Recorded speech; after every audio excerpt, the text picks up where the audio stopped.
എടാ അളിയാ, നമുക്ക് ഒരു വീഡിയോ ചെയ്താലോ? ഒരു കോണ്ടന്റ് ക്രിയേഷൻ. എൻ്റെ ഒരു കഥയുണ്ട്, ഇത് നമുക്ക് ചെയ്താലോ? പക്ഷെ നമ്മൾ 3 പേര് വേണം, നമ്മൾ 2 പേരല്ലേ ഉള്ളൂ. എടാ ഒരുത്തരുണ്ട്, ചെക്കൻ കുറച്ച് കിളിയാണെന്നുള്ളൂ. പക്ഷെ സംഭവം സെറ്റാക്കിയാലോ? അവനെ വിളിക്കാം. എന്താ പറയണേ? എന്നാൽ അവനെ വിളിച്ചോ, നമുക്ക് അവനെയും കൂടി ആഡ് ചെയ്യാം. ഫേമസ് ആവണം എങ്ങനെയും. എന്ത് ചെയ്യും?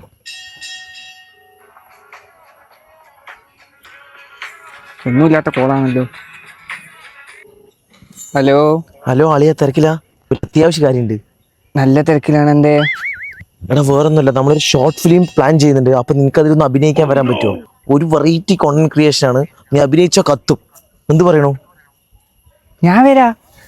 ഇതാ വന്നു 1 മിനിറ്റ്. അഭിനയിക്കൂ. എടാ ചെറുക്കൻ കുഴപ്പമൊന്നുമില്ല, ചെറിയൊരു പൊട്ടനാണ്. നമ്മൾ പറഞ്ഞാൽ അതുപോലെ ചെയ്യും. ആവറേജ് ആണ്, വലിയ ഒന്നുമില്ല. എന്നാലും നമുക്ക് അവനെ വെച്ച് നമുക്ക് റെഡിയാക്കാം. ഇതാ മോളുടെ മോളാ.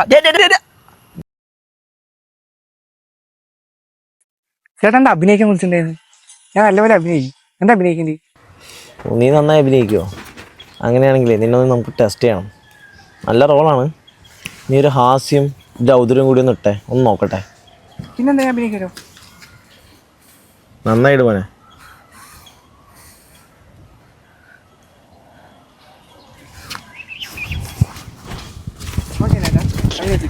ഓ അടിപൊളിയായിട്ട് മതി, ഫിക്സ്. ഇപ്പൊ മതി.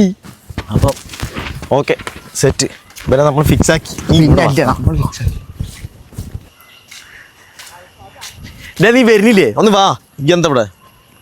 അതായത് നമുക്ക് ടേക്ക് എടാ, ഞങ്ങളിവിടെ കുറച്ച് കോണ്ടന്റ് ചെയ്യുന്നുണ്ടാവും. ഞങ്ങൾ സ്ക്രീൻ പ്രസ്, ഞങ്ങളുടെ ഡയലോഗാണ് ഇവിടെ മെയിനായിട്ട് നടക്കുന്നത്.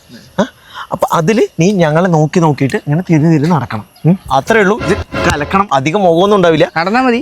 വെറുതെ ഞങ്ങൾ നടക്കാം. ഈ സൈഡിൽ കൂടെ നടന്നാൽ മതി. അത്രേ ഉള്ളൂ. നീ നോക്ക്. അപ്പൊ ഇത്ര നടന്നാൽ മതി. ഞങ്ങൾ പറയാം. അപ്പൊ ഈ ഡയലോഗ് എന്ന് പറയുന്നത് നമുക്ക് അത്യാവശ്യമായിട്ട് ഐ ലവ് ടു. എന്താ ഇവന് വയ്യേ? എടാ ചെറുക്കന് വയ്യ. നീ ഇങ്ങോട്ട് നോക്കാം. അടുത്ത ടേക്ക് എന്ന് പറയുന്നത് കുറച്ചുകൂടെ കാര്യം. നമുക്ക് അടുത്തവനെ വിളിക്കാം. നിന്റെ ഏതെങ്കിലും ചെക്കന്മാരെ വിളിച്ചു. ഈ മോഹനെയൊക്കെ വിളിക്കണ്ട്. അതിന് വയ്യടാ ചെക്കനെ. കിളിയായിരിക്കണം. അത് കാര്യമില്ല.